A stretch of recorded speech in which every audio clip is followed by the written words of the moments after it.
What's up, guys? What's up, guys? This is out here for the Team Fantasy Football League Commissioner Cody. We're here with your Week 5 recap.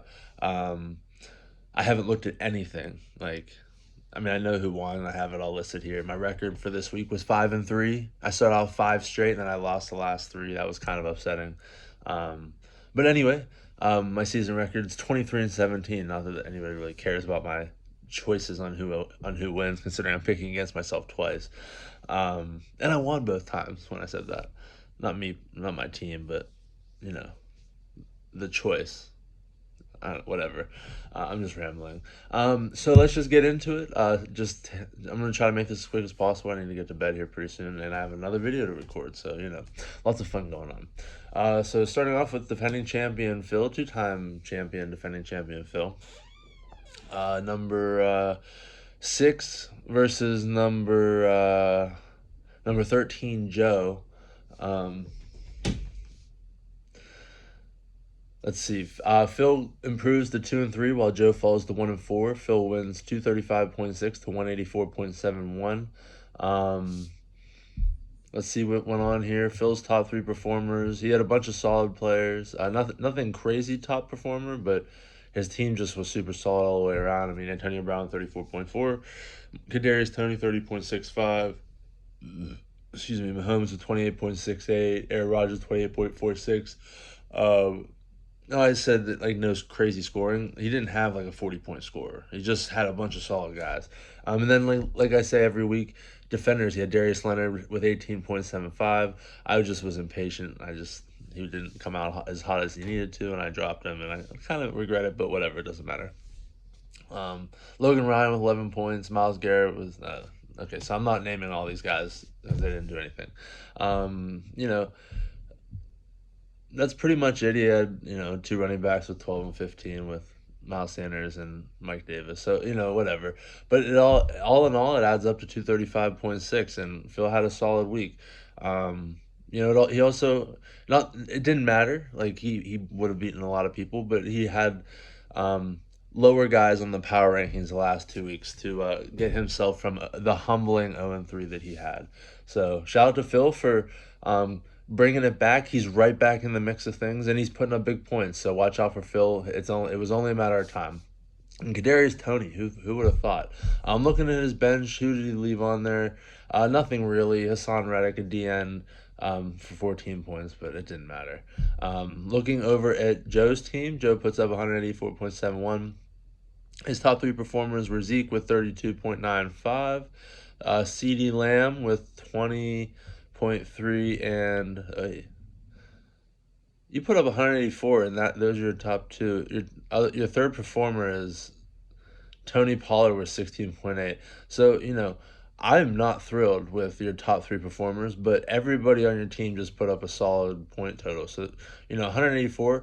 I mean, you scored more points than I did, and I think I had a higher point score on my team than Zeke. Maybe not. I don't know. I haven't looked really, and I don't remember. It doesn't matter. But the point I'm trying to make is that's just solid. So, you know, glass half full. You may have got the loss, Joe, but your team put up a solid score, and you would have beaten a bunch of teams this week if you would have played somebody else. So just unfortunate. You played one of the other many teams that outperformed you. But shout out to Phil for the win, and good luck, Joe, moving forward. Moving on. We have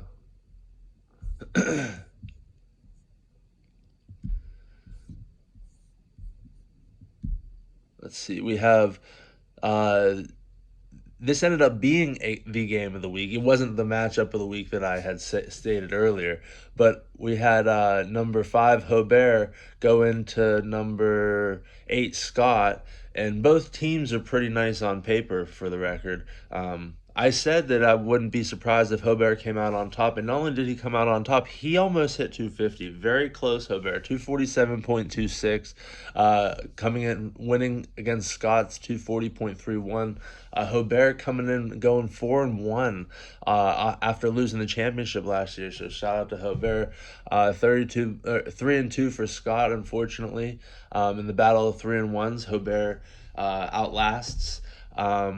Scott, after a hot start has gotten cold, like myself. So I'm not one to talk, Scott. I'm not talking shit. I'm just stating fact. Um, Hobert's top performer is Justin Herbert with 58.22. That's crazy. Jameis Winston 37.76. That's crazy. Um, and then he had a bunch of 20 guys too. His Bills defense put up 22.01. Um, against Kansas City, which is crazy. Josh Jacobs comes in and puts up 20.45. Emmanuel Sanders with 24.4. Aaron Jones with 19.4. So, I mean, that's just solid. You know, and his defenders didn't really do anything crazy. He had a linebacker put up 11 and a half, but nobody on his bench really outperformed. His team put up a solid output. If he had a little bit more solid defending scores, he could have hit the 250, and that would have been it. Not that it's his fault. Again, defenders are so, I have no idea how to predict those. So that's why I gave up on Darius Leonard. And as I said, I kind of wish I didn't. But it's over. It doesn't matter. Looking over Scott's team, his top performer is Tom Brady with 55.79, which is always crazy that Tom's doing that at that age.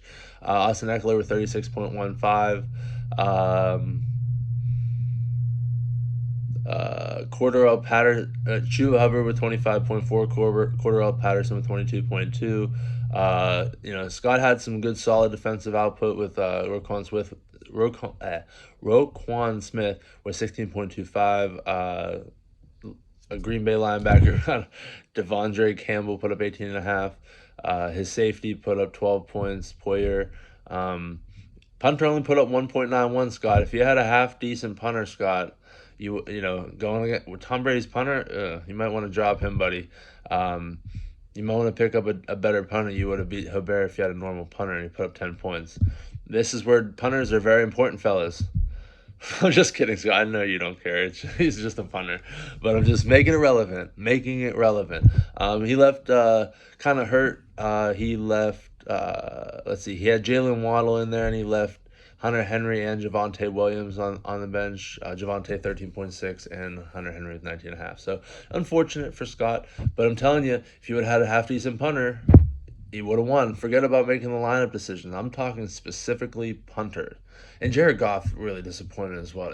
That's really hurt piece when your quarterbacks combine for about 62 points and one quarterback has 55 of those. That's just a hurt piece. So that's highly unfortunate for Scott as well. So, 240.31, you beat everybody except for Hobert. Sorry, buddy. Great week though. Team's solid. You just know how to build a team. I apparently don't. It's fine. Even though we have the same record. Moving on, we are with number 3 Greg versus number 4 Brandwagon. This was the matchup of the week. It did not end up being the matchup of the week, as I had stated. That was the previous one, where punter could have changed it, Scott. Just saying. So we have Greg coming in against Brandwagon. Greg 4-1 comes in, beats Brandwagon, who's now 2-3. 187.99 to 156.55. Looking over at Greg's team, top performer was Matt Ryan with 34.33. Their defensive player had 0 points. Just noticing that now. Jalen Hurts came in with 25.77. And Leonard Fournette with 24. I would like to state that Gary watches the videos. Shout out to Gary for watching the videos. He said he watched them all, and he's giving me shit for talking about Lenny like that. I'm sorry, Lenny Fournette, that I'm talking about you. But shout out to Gary for watching the video.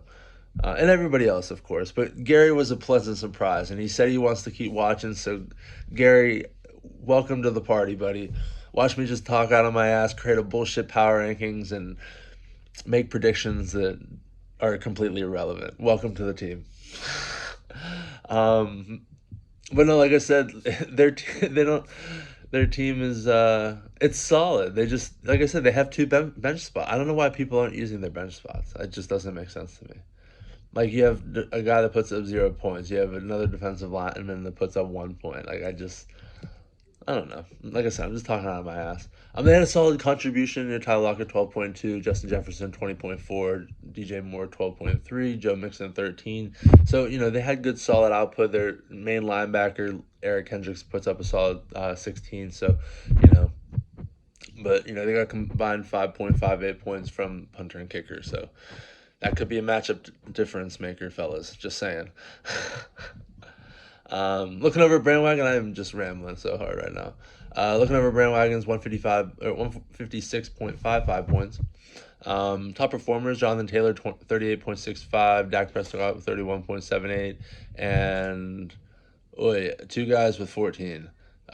Chris Godwin and Cole Holcomb, their linebacker. Matt Milano puts up a goose egg, which was highly unfortunate. Not that it would have necessarily changed the pace of the game, fantasy wise. Oh man, Brandwagon is hurting. Oh man. So congratulations, you had two star players with Dak Prescott and Jonathan Taylor.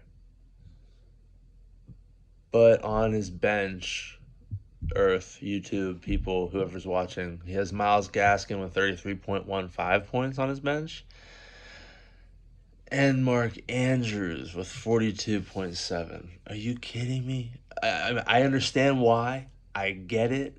It just hurts to see your keeper, Myles Gaskin, and then just Mark Andrews was due and his grandmother just died. I didn't know his grandmother died until after, obviously. So I say this with, knowing this now, obviously. So forgive me, Brandwagon. But, man, I'm sorry. I am so sorry, buddy. You would have beaten Greg handily. Handily. I'm sorry, guy. My that hurts. He had 11.55 from his punter. Shout out Brandwagon. Man, that hurts. That hurts. Moving on. Congratulations, Greg. Shout out Gary. I know you're watching. Brandwagon, I know you watched too. Shout out to you. And Hobert, I know you watched. Scott, Phil. Those are just people I know watch. But everybody else that watches, I love you too. We are on another interesting going into Monday night matchup. We had number 14 Kyle versus number 15 Doug in the power rankings. 2 and 3. Kyle loses, falls to 2 and 3, as Doug wins and improves to 2 and 3. 211.75 for Kyle to 220.13 for Doug. So both these guys put up some pretty big points this week and ended up losing. One winning, one losing, just like Scott and Hobert. But it was a very interesting matchup. These guys they seem to bring their best efforts against each other. It's quite entertaining from a third party perspective. So we have let's see, for Doug, because Doug wins, so we always start with the winner. At least I try to. He has Mike Williams with 40.5 points, Devontae Adams with 38.6, 27.2 from James Robinson. Trey Lance's quarterback puts up 18.28 points, so it wasn't Justin Fields but Justin Fields on his bench puts up 10.59, which is less than Sony Michel. So who am I to talk shit? It's clear that Doug knows what he's doing. It's just unorthodox, and it's quite odd to watch from a third-party perspective, or just the guy, out just sitting here randomly reporting for no reason. Shout out to Doug, dude. The guy knows how to do fantasy and manage a freaking team. Cooper Kupp also with 16.45. He has some solid defensive output as well. As I keep saying, guys, 13 from his DB, 13.5 from his DP. So, that stuff's kind of important. That's 26.5 points that he just was, given to himself because he had, his defenders showed up. Looking on his bench, he didn't really leave much on there. Justin Fields, like I said, that was the most. And he has 3 bench spots, so whatever. Your choice. Looking over at Kyle's team, Kyle Baker shows up with 33.6, Nick Chubb with 32.25, Jamar Chase with 30.9, Dawson Knox with 23.7. I was a year off on him. he had some solid defensive output with 14.5 from Khalil Mack and 14.25 from Houston linebacker Christian Kirksey. Um, Tim Patrick puts up 15.9. It's just that 1.4 from Saquon just really hurts a lot. Not that you were going to start anybody over him. I mean, you have three guys that are out and, a bunch of guys that put up less than eight points almost. It's just, he gets T.Y. Hilton back this week. I don't know if that makes him happy, but apparently this is Greg's bye week. So we'll get into that in the next video, but yeah. So moving on, we get into the commissioners matchup. I'm going to take that back. This is Dylan's matchup. I don't know what to do or say about my team, but we're going to get into this. So Dylan, number 11, coming in against number 10, Cody. Beats Cody, 199.33 to 160.21. Shout out to Dylan. Looking at his top performers, he had Joe Burrow with 28.99. Kyle Pitts shows up with 27.9. Cortland Sutton with 26. He had a defensive player, Denzel Perryman, put up 21.75. That's huge. 17.2 from Deontay Johnson. Keenan Allen with 13.5. Damian Harrison with 13.3. An overall solid outing, gets him right under that 200-point mark, but, would have beaten just about everybody else in the league, minus obviously the 220s and all that stuff, but anything higher, literally. But you guys know what I'm talking about. Just a solid output from Dylan. He has a punter on his bench that outscored his starting punter, so you guys, might want to trade him for a punter. Elijah Mitchell on his bench with 10.45, so not much really happened on his bench. He set a good lineup. The best lineup that he could have, I believe. Looking over at my team, unfortunately, Russell Wilson really got it. That fucking sucks. My top performer. Oh, what a bum performer. Not. Oh, my team. Antonio Gibson with 26.2. Michael Carter with 18.3. Travis Kelce with 17.7.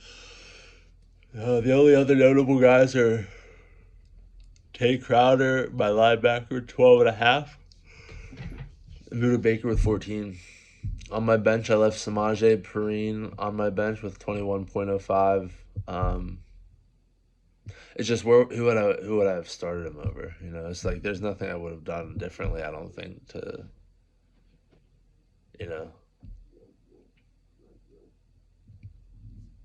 whatever. I left 83 points on my bench. I have so many options. Guys, I'm accepting picks. I have a bunch of players that are putting up points on my bench. Just saying. I have a ton. They all have trade value. Remember the draft stock? Look at my IR spot. I have a bunch of running backs.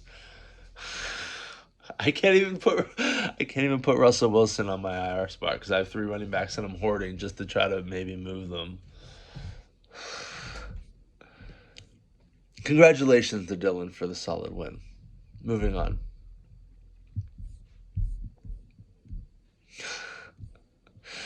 That's funny. All right, number 2, Liam, against number 16, Jay. Here come the yawns, huh? You guys missed them. You know what I'm saying? 4-1, Liam improves to 226.47 to Jay's 191.39, falling to 1-4. Liam's top performers: Derrick Henry, 39.25. Matthews, bless you. Marquise Brown, 35.5. Kareem Hunt with 28.9. DK Metcalf with 26.8. Like his whole offense is incredible, and his defense, he got minus 1.7 from his Dolphins defense. Like, if Liam, bro, if you I know that you I keep saying this, like, it's your fault. It's not. I don't know how to predict these guys. I'm just talking out of my ass, but I'm just saying, like, with how solid the top half of your team is, if any of those guys put up 10, That's 250. If you can get them all to get 10, that's 250. Just saying. I know, like I said, I know there's nothing you can do. It's just, you know what I mean? It's just wild. That's literally the difference. And how good Liam's team is. Like on his bench, AJ Dillon 19.9, Alexander Madison with 33.55. Like, he didn't even set his optimal lineup and he fucking, 226 points. Left 94.35 points on his bench. Just saying, like, watch the fuck out. Liam is not here to play games. Okay. Um,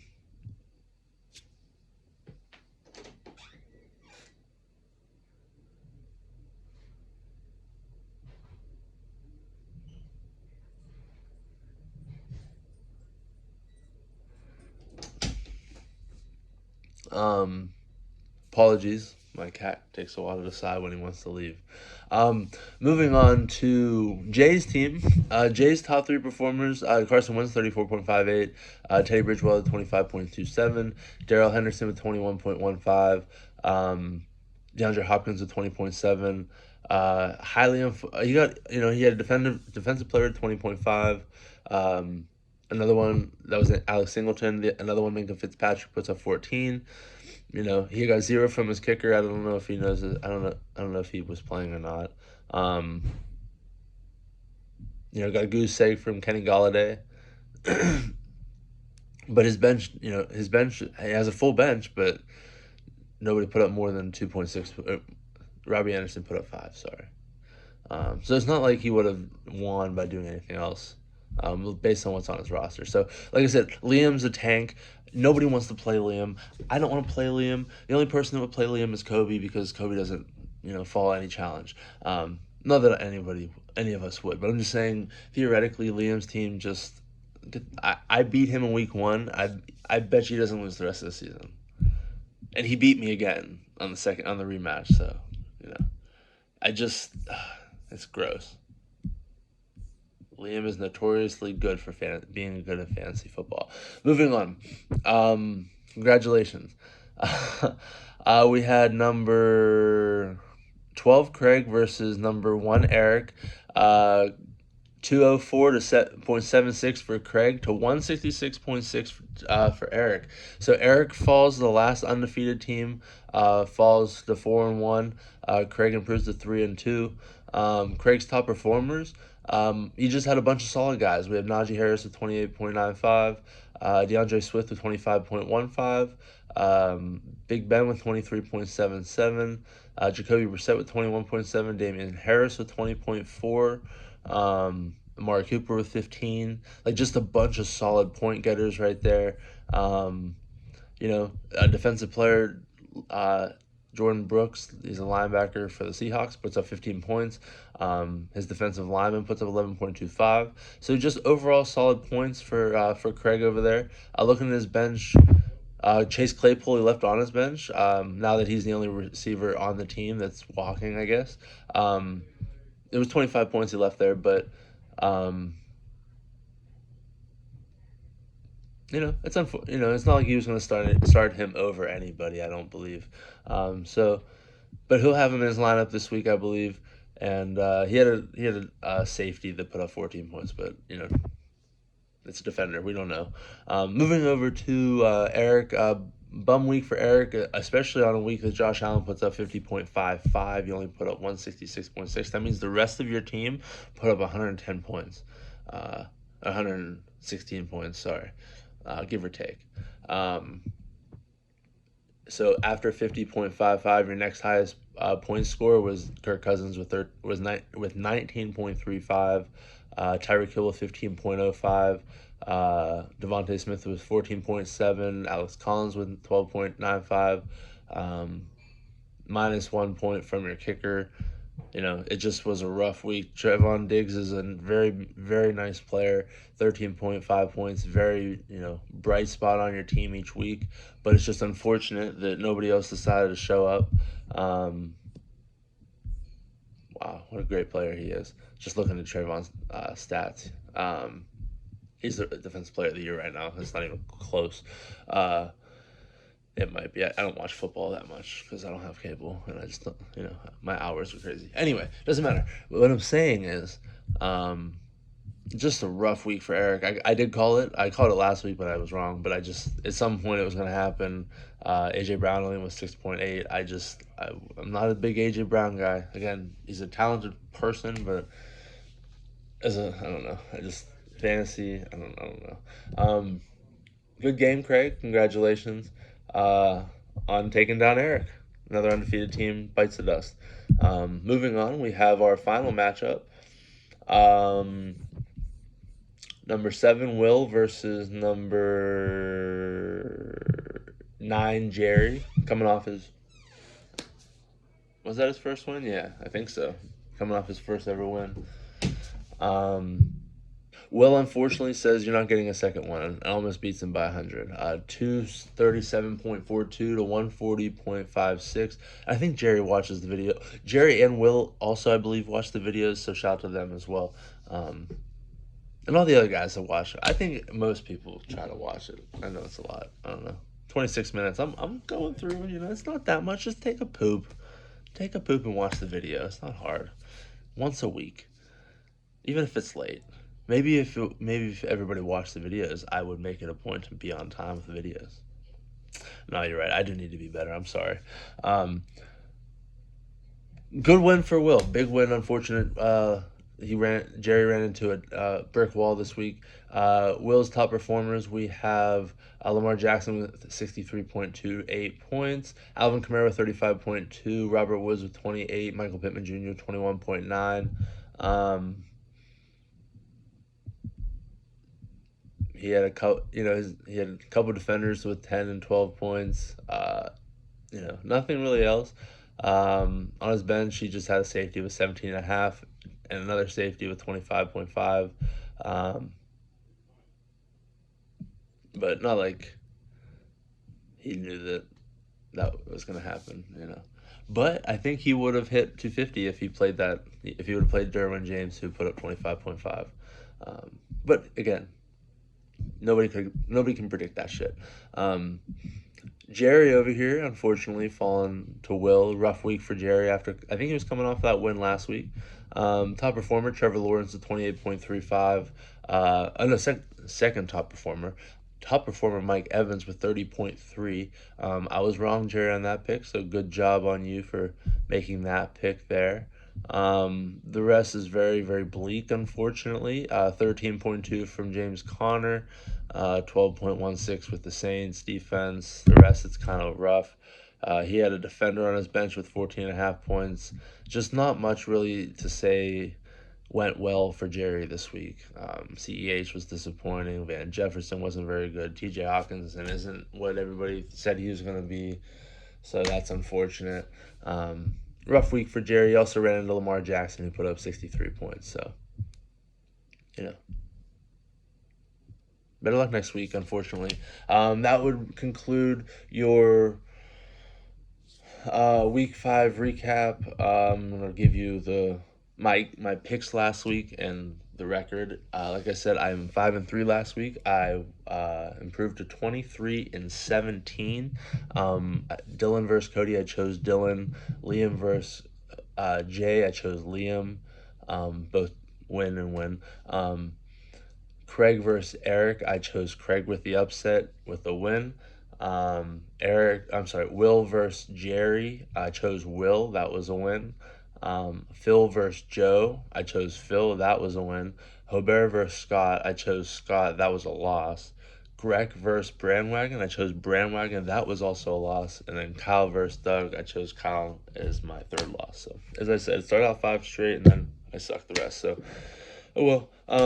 It's just something I'm doing just to see how I can do. I don't know. You guys have any questions, reach out. I'm going to get through this other video, and then I'm going to go to bed, so.